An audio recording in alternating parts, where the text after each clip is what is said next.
আসসালামু আলাইকুম গাইজ, আশা করি আপনারা সবাই ভালো আছেন। আলহামদুলিল্লাহ আমিও ভালো আছি।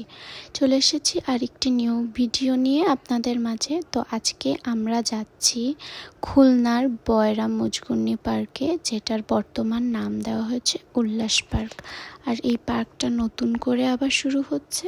তো আমরা ফার্স্টে ঢুকেই টিকিট কেটে নিলাম।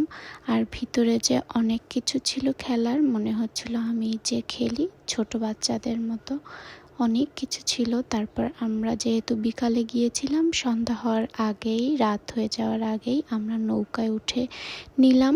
অনেকক্ষণ ধরে নৌকায় ঘুরেছি। এখানে হচ্ছে নৌকার উঠতে হয় 200 টাকা করে টিকিট দিয়ে, আর এখানে 20 মিনিট থাকা যায়।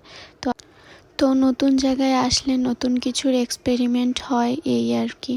তো নৌকায় উঠে খুব ভালোই লাগছিল। পরে নৌকার থেকে নামার পরে একটু সন্ধ্যা সন্ধ্যা হয়ে গিয়েছিল, তো তাই জন্য আগেই নৌকায় উঠে গিয়েছিলাম।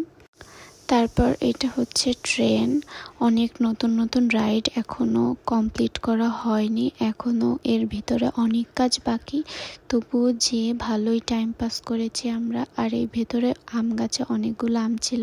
আপুকে মজা করে বলছিলাম চলো আম ছিঁড়ে ফেলি, তো আপু আবার সিরিয়াস হয়ে গেছে, বলছে যে না, ছেঁড়া লাগবে না। তো তারপর অনেক টায়ার্ড হয়ে গেছিলাম স্পিড খেয়ে। এবার যেহেতু আমাদের কাছে সময় কম ছিল, অন্ধকার হয়ে গিয়েছিল, তো আমরা এখন অল্প একটু ঘুরেই বাসায় চলে যাচ্ছি। তো আমাদের গাড়িও চলে আসছে, গাড়িতে উঠে এখন বাসায় চলে যাচ্ছি। আশা করি আপনাদের সবার এই ভিডিওটি ভালো লাগবে। ভালো লাগলে আমার চ্যানেলটি সাবস্ক্রাইব করে আমার পাশে থাকবেন। আজকে এ পর্যন্তই, আল্লাহ হাফেজ।